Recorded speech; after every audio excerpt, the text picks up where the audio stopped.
Now, before we get into the video proper, I know I said that I wouldn't be giving AAA games coverage for their crimes against humanity, basically.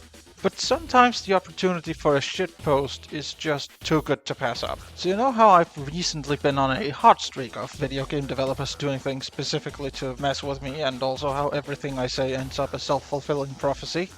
Let's wind time back just a little, to the end of 2020, and to a little video I did pointing out the multiple layers of irony that was Codemasters getting bought by EA.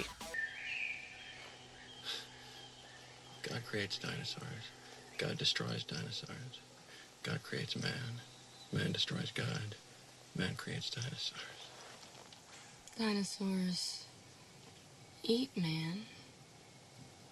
Woman inherits the earth. Why is this video relevant exactly? Well, because it's January of 2022 and Dirt 5 is free with PlayStation Plus. The very first month of the year. And this is the time Codemasters decides to give me an excuse to get Dirt 5. Normally, if I'd had any sort of interest in reviewing this, I would have just yar-hard it. But I'll be honest, I still have some sick left in my mouth from the last time we played Grid 2019. But since I'm practically being handed the game on a silver platter, I guess I'll oblige. So I have been spending a couple of days with Dirt 5 now, and I think I'm about ready to walk everyone through my thoughts on it. Time to see then if there is something to me being right all the time, or if my ego has finally caught up to me.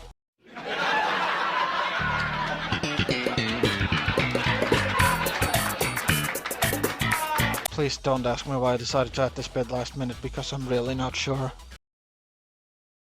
As we always do, let's start from the moment you boot the game up. No, this intro video is not my PS4 acting up. This is genuinely Codemasters having decided that the best way to make your games attractive and look appealing is to render the MP4 file at 10 frames per second. I guess at least that way you're not disappointed if the game runs no better. I say that, but it has a pretty sweet performance mode, even on PS4.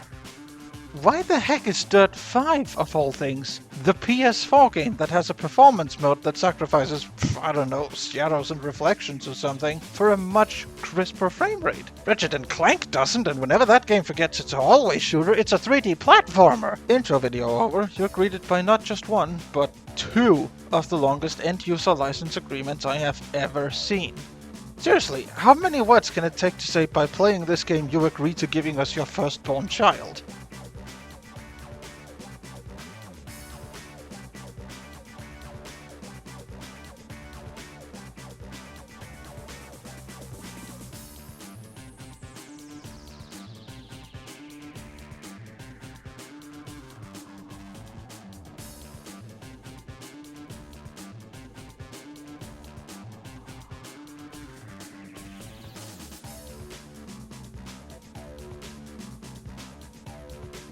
Now, Codemasters tradition nicknames. What should mine be? Oh, you just know it has to be.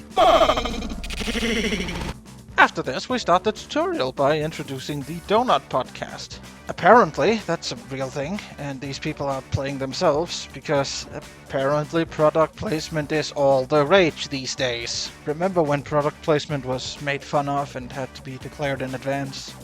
Ah, those were the days. Coming up on the Full Donut Podcast, we're talking disciplines, ice racing, land rush, sprint, extreme technical off-road. We are deep diving different types of driving. Oh no, is the tutorial really going to introduce me to one of each like Grid 2019 did? Oh yeah, and apparently the career is also going to introduce you to not just one, but two characters, probably antagonists, let's be honest, complete with voice actors. Do you know what that means? No, not Raven West, you nerd. And in a way, thank me for that, because Codemasters has had no clue what to do with them since the first Grid. Remember how you could be hired by Raven West in Autosport? Actually, now that I think about it, I'm pretty sure being able to choose the dark side has to be some sort of redeeming feature. So I guess good on you, Autosport.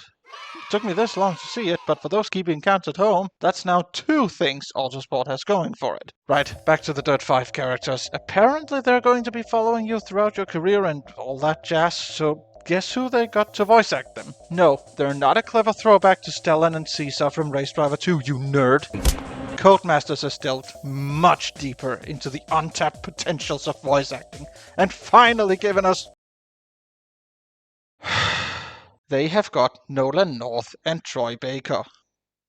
Nolan, North, and Troy Baker. I mean, I get that they're professional and all that, but come on!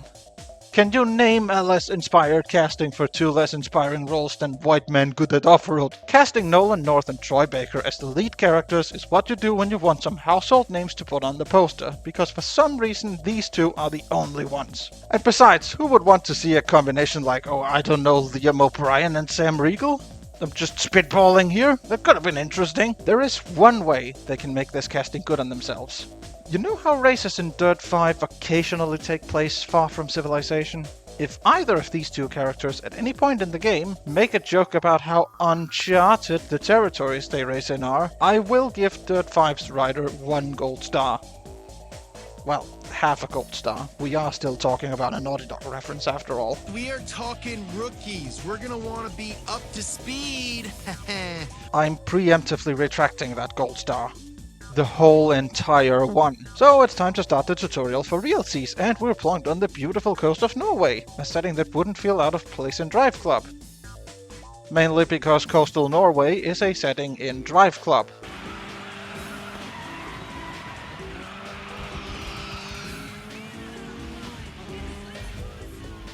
And then we're back to the garage?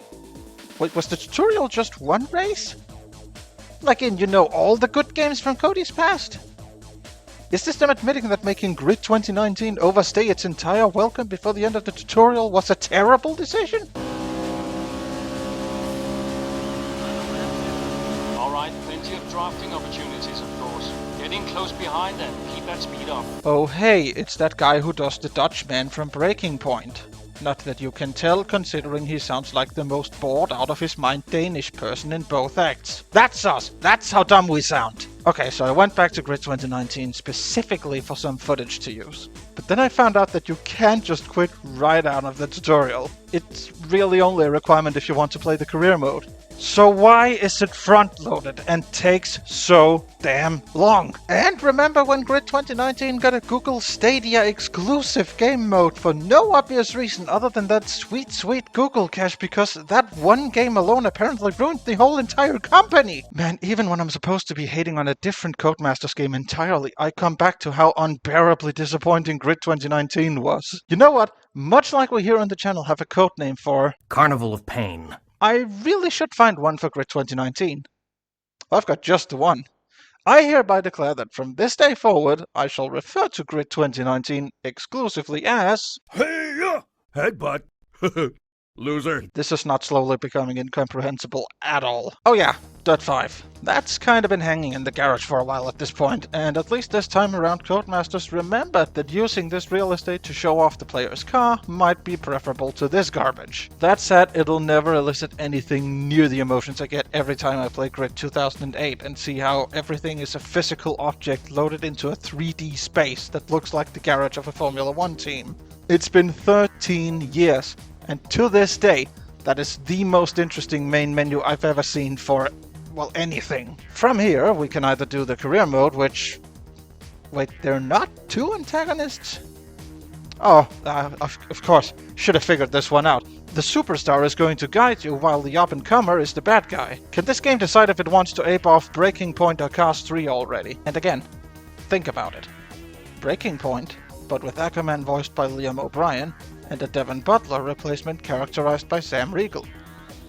Can you begin to comprehend the sheer levels of awesomeness that would bring? And before any of you try and argue that somehow casting voice actors primarily known from the animation industry is a bad thing, I'll just remind you what Chris Gauthier said about his audition for Neville.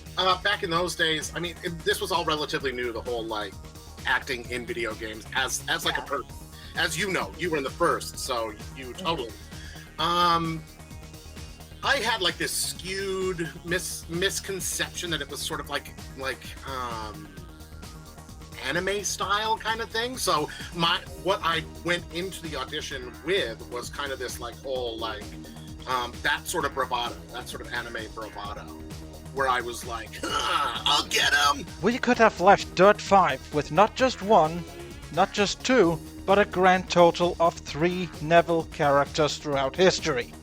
Well, 4 if you include Kronk from the Emperor's New Groove, but we're getting sidetracked here. In the garage, you've got the most bare-bones livery editor you can possibly imagine. Each car has a grand total of 3, maybe 4 different patterns available to it, most of which are locked behind a required level. You can change the filling of each layer of the livery, yes, but still we're not exactly breaking ground here. Behold, my creation. But, because people will shout at me if I don't point this out myself, I did praise Sega Rally Revo for knowing what to spend time on, so maybe the arcade mode is interesting, and to be fair, yeah, where the career mode is very railroady and the livery editor is uninspired at best, the arcade mode is about as sandbox as it gets. There is no limit to how stupid you can make your events in this mode.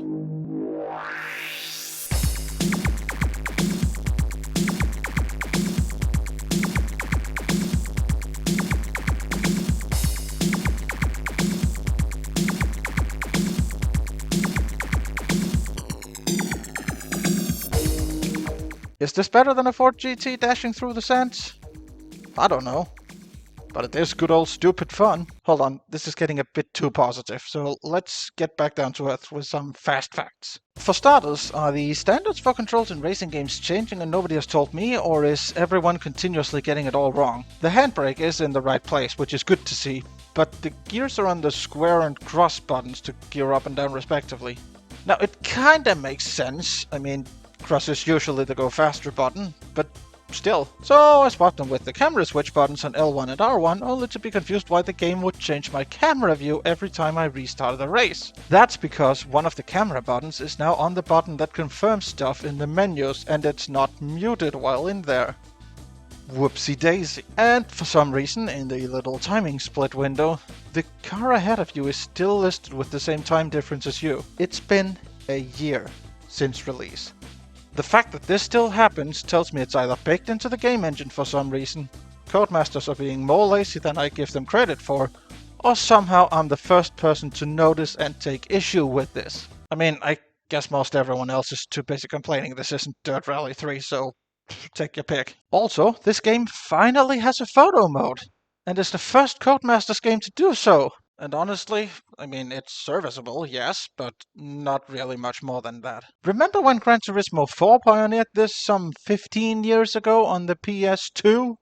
Man, GT4 was ahead of the curve in so many aspects. I'll admit, I'm nitpicking a bit, because overall this is a game that has potential without squandering it too badly.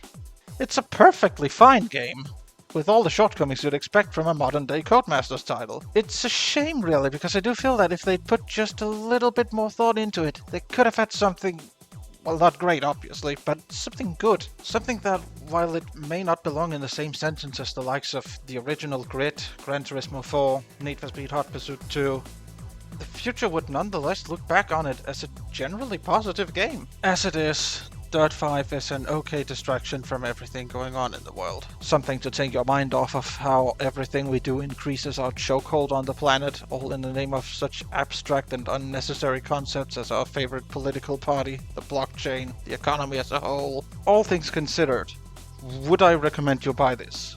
It depends on so many things. I think $40 for the whole package sounds about reasonable. I most certainly wouldn't have been paying twice that at launch. That's a little steep considering what we're working with here. It's a solid, if somewhat unspectacular and fairly uninspired title for anyone looking for a classic down-to-earth arcade rally racer with just too many problems thrown in for me to confidently say that this game is a future classic. Is it worth giving a try if you go in knowing all this? I'd say so. And if you're going to come after me, like a knight in the comments, telling me that, oh, it's bad I'm condoning the people pirate the game because that doesn't support the developers, it's morally wrong. Really? Really? There are people in Denmark, a country where we really should know better, that deny the existence of a still ongoing pandemic. The super rich are practically holding a lit match to the planet being doused in gasoline by the crypto bros taking bets on when it'll go up in flames.